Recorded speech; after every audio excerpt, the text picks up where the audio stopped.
ان کی آنکھوں سے آنسو جاری ہو گئے اور انہوں نے روتے ہوئے یہ بات کہی کہ آج امت کے جو بزرگ ہیں ان کے لیے یہ بات واجب ہے کہ نوجوانوں کے حق میں رو رو کے اللہ سے دعا کریں کہ رب العالمین ہمارے نوجوانوں کے عقیدے کی حفاظت کر، ان کی حیا کی حفاظت کر، ان کے دین کی حفاظت کر، ان کے اخلاق کی حفاظت کر۔ یہ دعا آج کے بزرگوں کو اپنے بچوں اور نوجوانوں کے حق میں کرنے کی ضرورت ہے۔ بزرگ لوگ سمجھتے ہیں اب ہم ریٹائر ہو گئے، اب فرصت کی زندگی ہے، فراغت کے اوقات ہیں، ایسے ہی دنیا میں زندگی گزار دیں گے، یہاں وہاں کے مسائل ایک دوسرے سے ڈسکس کر کے اپنا وقت گزار لیں گے۔ یاد رکھیے معاشرے کے بزرگ سب سے بڑے ذمہ دار ہیں، ان کو ہر وقت یہ فکر ہونی چاہیے کہ ہماری نوجوان نسل کس طرف جا رہی ہے، ہماری نوجوان نسل کی تربیت ہم کیسے کریں۔ نوجوانوں کی تربیت کے کورس منعقد ہونے چاہیے، بچوں کی تربیت کے لیے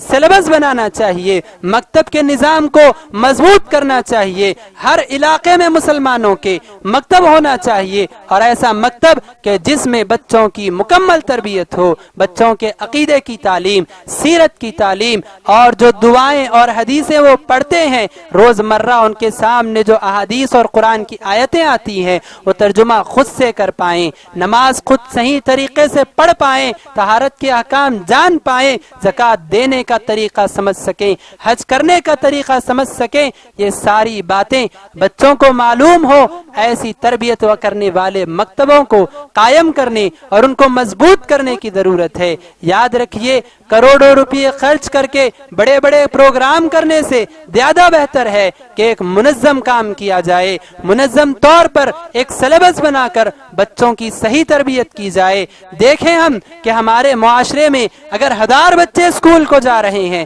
تو کتنے بچے مکتب کو آ رہے ہیں، مکتب کو 100 بچے آ رہے ہیں، کتنوں کو نماز پڑھنے آتا ہے، مکتب میں 100 بچے آ رہے ہیں، عقیدہ ان کا کیسا ہے۔ ہمیں ان چیزوں کا جائزہ لینے کی آج ضرورت ہے۔ یہ باتیں صرف کہنے سننے کی نہیں، حضرات یاد رکھیے کہ آج یہ معاشرے کی سب سے اہم ترین ضرورت ہے۔ انہی چند باتوں پر میں اپنی بات کو ختم کرتے ہوئے بس یہ گزارش آپ تمام سے اور ان لوگوں سے کرنے کی کوشش کرتا ہوں کہ جو والدین ہیں وہ اپنی اولاد کی فکر کریں، جو بزرگ ہیں وہ اپنے معاشرے کے نوجوان اور بچوں کی فکر کریں، جو معاشرے کے ذمہ دار ہیں، عہدے دار ہیں، وہ اپنے تحت زندگی گزارنے والی قوم کی فکر کریں کہ اگلے آنے والے ایام بہت خطرناک فتنے کے ایام ہیں۔ اگر آج تربیت صحیح نہیں ہوئی، آج ہم 1-2 واقعات دن میں سن رہے ہیں غیر مسلموں سے شادی کرنے کے، آگے ایسا دور آئے گا کہ ہر روز ہم ایسی شادیاں دیکھیں گے، ہر روز ہم دین سے پھرنے والوں کو دیکھیں گے، معاشرے میں یہ باتیں عام ہو جائیں گی اگر ہم نے اپنی اولاد کی صحیح تربیت نہیں کی۔ اللہ رب العالمین سے دعا گو ہوں کہ رب العالمین ہم میں سے جو لوگ ماں باپ اور والدین ہیں وہ ان کو اپنی اولاد کی صحیح تربیت کرنے کی توفیق عطا فرما۔ اے اللہ امت کے بچوں کے عقیدے کی حفاظت کر، اے اللہ امت کے نوجوانوں کی حیا کی حفاظت فرما، اے اللہ نوجوانوں کے اخلاق کی حفاظت فرما، اے اللہ ہم میں سے جو نوجوان ہیں ان کو اپنی نگاہوں کی حفاظت کرنے والا بنا، اے اللہ ہم میں سے جو نوجوان ہیں ان کو اپنی حیا اور پاک دامنی کو برقرار رکھنے کی توفیق عطا فرما۔ اے اللہ تو ہمیں خود بھی نماز کا پابند بنا اور ہمارے گھر والوں کو بھی نماز کا پابند بنا۔ اے اللہ ہمارے معاشرے میں خیر پھیلا دے، اے اللہ شر کو ہمارے معاشرے سے ختم کر دے، گناہوں کا خاتمہ فرما، نیکیوں کو عام کر دے۔ اے اللہ دنیا میں جہاں کہیں مسلمان پریشان ہیں اللہ ان کی پریشانیوں کو حل کر دے، جہاں مسلمان مظلوم ہیں اللہ ان کا حامی اور مددگار بن جا۔ اے اللہ جو مسلمان قرض میں مبتلا ہیں ان کے قرض میں آسانیاں پیدا فرما، اے اللہ جو لوگ مرض میں مبتلا ہیں ان کو شفا یابی عطا فرما، اے اللہ جو مال میں کمی کی وجہ سے پریشان ہیں ان کے مال میں خیر اور برکت نازل فرما، اے اللہ جو اولاد کے نہ ہونے کی وجہ سے پریشان ہیں انہیں نیک صالح اولاد عطا فرما، اور جو اولاد کی نافرمانی سے پریشان ہیں ان کی اولاد کو نیک اور صالح بنا دے۔ اللہ جب تک ہمیں دنیا میں زندہ رکھ نیک اعمال کرنے کی توفیق عطا فرما، جب موت دے حسن خاتمہ عطا فرما، قبر کے عذاب سے ہماری حفاظت فرما، محشر کے میدان میں ہمارے لیے آسانیاں پیدا فرما، دائیں ہاتھ میں ہمارا نام اعمال عطا فرما، ہمارے حق میں جنت کا فیصلہ کر دے، جہنم کی آگ سے ہماری حفاظت فرما۔ اے اللہ تیرا دیدار قیامت کے دن نصیب فرما۔ اے اللہ جنت میں تیرے نبی کی صحبت عطا فرما۔ آمین۔ اقول قولی ھذا استغفر اللہ لی ولکم ولسائر المسلمین من کل ذنب فاستغفروه انه هو الغفور الرحیم۔ وآخر دعوانا ان الحمد للہ رب العالمین۔